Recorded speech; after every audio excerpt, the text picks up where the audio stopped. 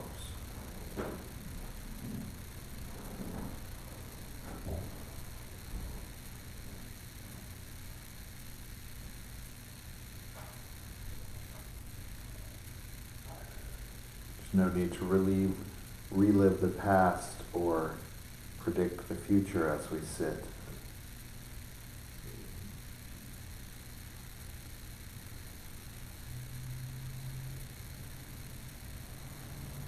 Focus on your nowness awareness.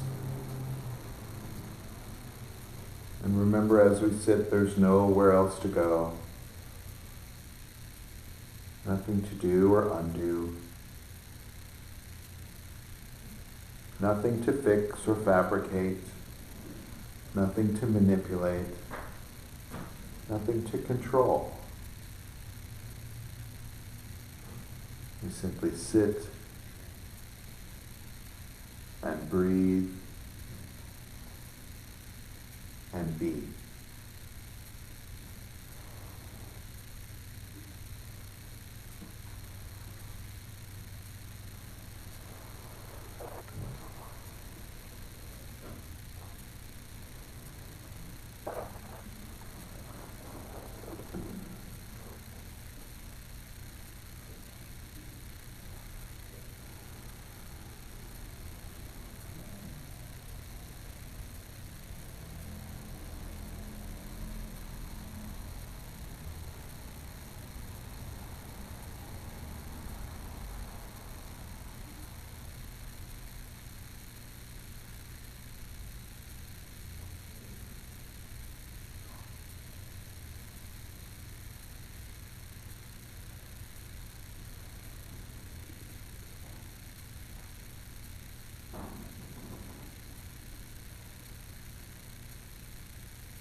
May all beings everywhere, with whom we are inseparably interconnected, and who want and need the same as we do, may all be awakened, liberated, healed, fulfilled, and free. May there be peace in this world and throughout all realms of existence. An end to war, violence, poverty, injustice, and oppression. And may we all together complete the spiritual journey.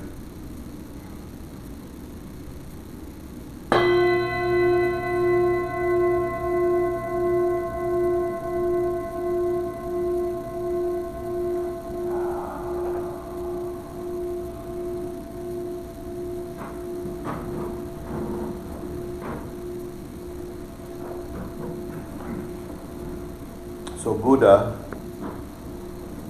the name that we give our mentor, means awakened one. Think about that for a moment. What does awakening look like?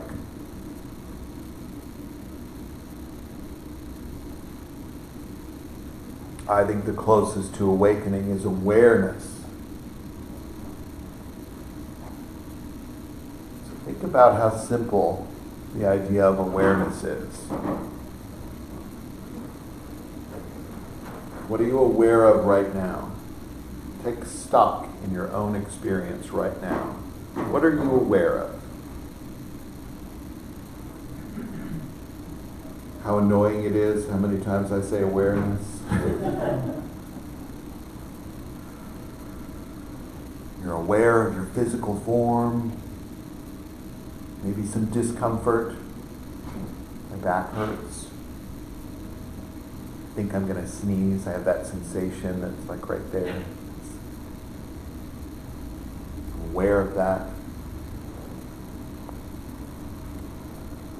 Aware of the sound that's coming from me, the vibration that I'm making as I speak. Aware that you're looking at me like I have 10 heads. What are you aware of right now?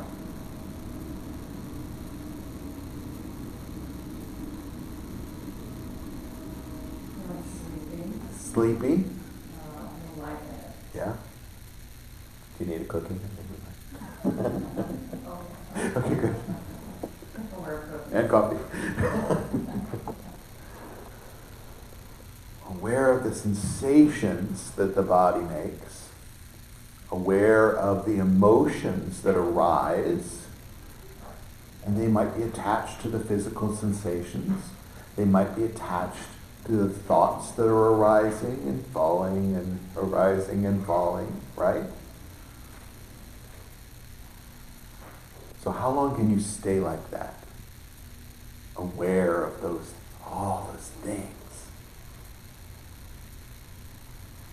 It's a sensation that we're a little cold, maybe a little warm, whatever you're feeling. I'm cold. Yeah, because it's kind of pervasive, right? We can also be very aware of things like discomfort, agitation, because they're very persistent. But then we have this nasty habit of distracting ourselves from those things that are not pleasant, right? So we do all kinds of things, a myriad of things, to stop focusing on those things that are uncomfortable. And maybe it's even, I talk about the potato chips because potato chips are a really good cure for discomfort. But it could be drinking, it could be sleeping, it could be escaping into a book. It can be the habit of pointing out all of the other bad things that people do, the other bad things, all the other bad things that are happening that are so much greater than my discomfort. If I can hone in on all of those things and make a practice of that and pointing out how screwed up everything is, because it's our distraction from what's actually happening right here, where it's close and it hurts. Point out other stuff and focus on other things. Yeah. What does that awareness feel like? Super uncomfortable, right? Oh shoot, that's me. I did the potato chips and point out other people's flaws. And how the world is falling apart around us. And potato chips and a beer. Right?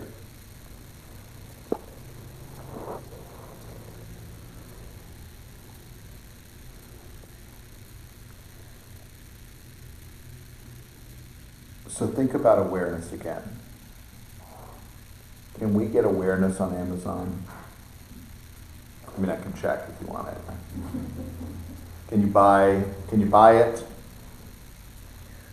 Can you steal it? Can you find it? Is it laying outside? Do we have to grow it? Or is it just part of us? Part of our experience? Not owned, not achieved, not stolen or bought. It's just here. All of us have the ability to be aware. Right? So what are you searching for?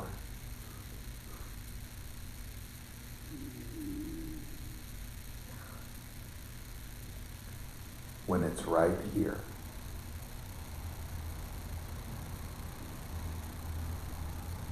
And we're just training ourselves, retraining ourselves to be aware that we can be aware.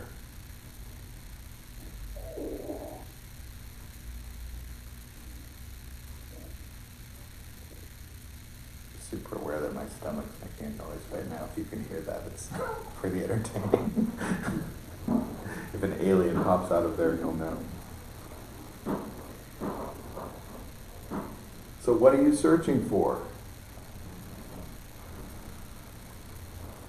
Do you think you have to read a book to find your awareness? And what can awareness provide for you?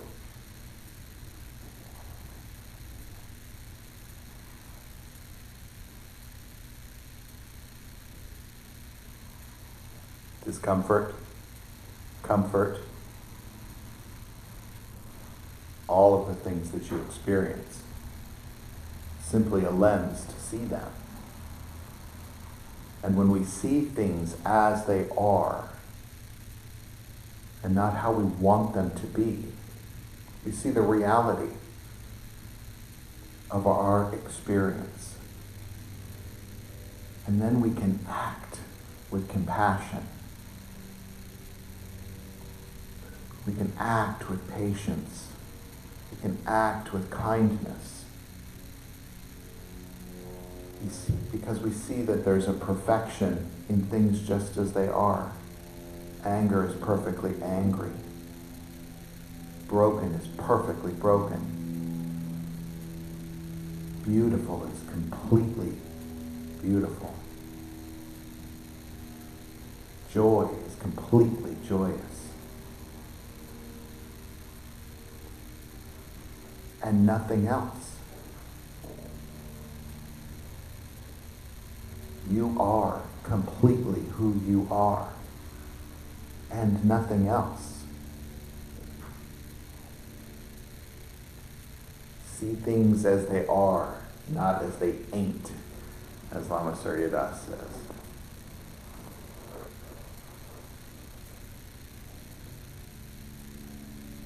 Does that feel hard? Does that feel approachable or distant?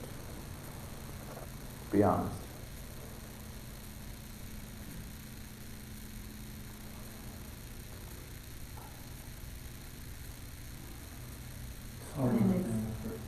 Go ahead. It makes sense. It makes sense. Conceptually, right? Only in emotion. Okay.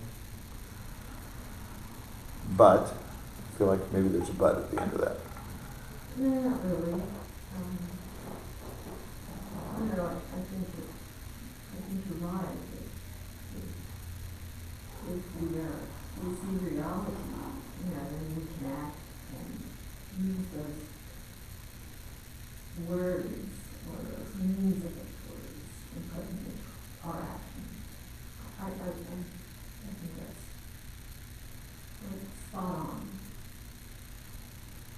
Because the other side of it is if we're looking at things and thinking how much they need to be changed, that creates nothing but discomfort and expectation And the other side of expectation is disappointment. But it's not just disappointment, because the other side can be satisfaction. Could be. Could be. I think it has a 50-50 chance of being satisfying or disappointing. Yeah. Well, because it's just expectation. Right? Because it's just expectation.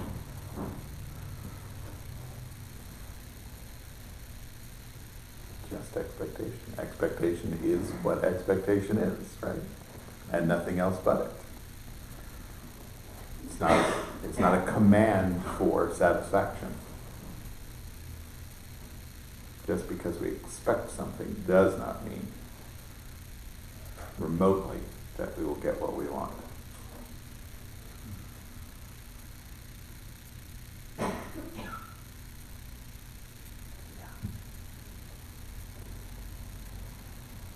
It's a lot to noodle on, but that'll be good thought-provoking practice for you this week. Yeah.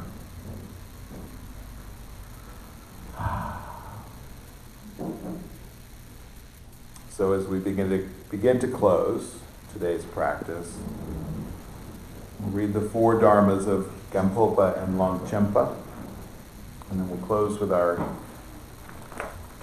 prayer for 10 accomplishments and then bodhicitta dedication. Bless and empower us that our minds and hearts turn toward the Dharma. Bless and empower us that the Dharma practice becomes the path. Bless and empower us that the path truly dispels confusion. Bless and empower us that that confusion itself dawns as primordial awareness, or Rigpa. The prayer for 10 accomplishments by Lama Surya Das. May we realize true sincerity and integrity, inner purity of mind, dispassionate equanimity toward all we see, right understanding of this dreamlike world and the next, loving compassion towards others and the genuine intention to be helpful in alleviating suffering and confusion. May we directly perceive the truths of impermanence, mortality, and interconnectedness. Relinquish wandering thoughts and rampant desires. Accomplish freedom of mind and clarity of spirit. Remember with gratitude those who have gone before and shown the way. And vow to reach together full and complete enlightenment. Jongchup Semchok Rinpoche Makye Panam Ke Gyurchi Ke Panya Parme Payong Gomne Gomdu Perwar Sho. May the pure, brilliant sun of bodhicitta dawn in each and every heart and mind, dispelling the darkness of suffering and confusion unstoppably until all are illumined and awakened. May the pure, brilliant sun of bodhicitta dawn in each and every heart and mind, dispelling the darkness of suffering and confusion unstoppably until all are illumined and awakened. May the pure, brilliant sun of bodhicitta dawn in each and every heart and mind, dispelling the darkness of suffering and confusion unstoppably until all are illumined and awakened. Sentient beings are numberless. We vow to liberate them. Delusions are inexhaustible. We vow to transcend them. Dharma teachings are boundless. We vow to realize them. The Buddha's enlightened way is unsurpassable. We vow to embody it.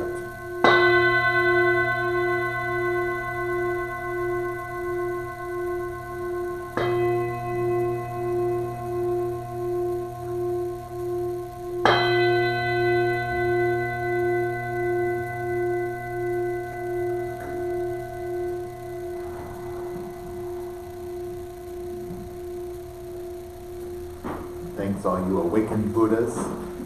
I think there's some snacks and coffee over here, so stick around if you'd like and talk to some other Buddhas.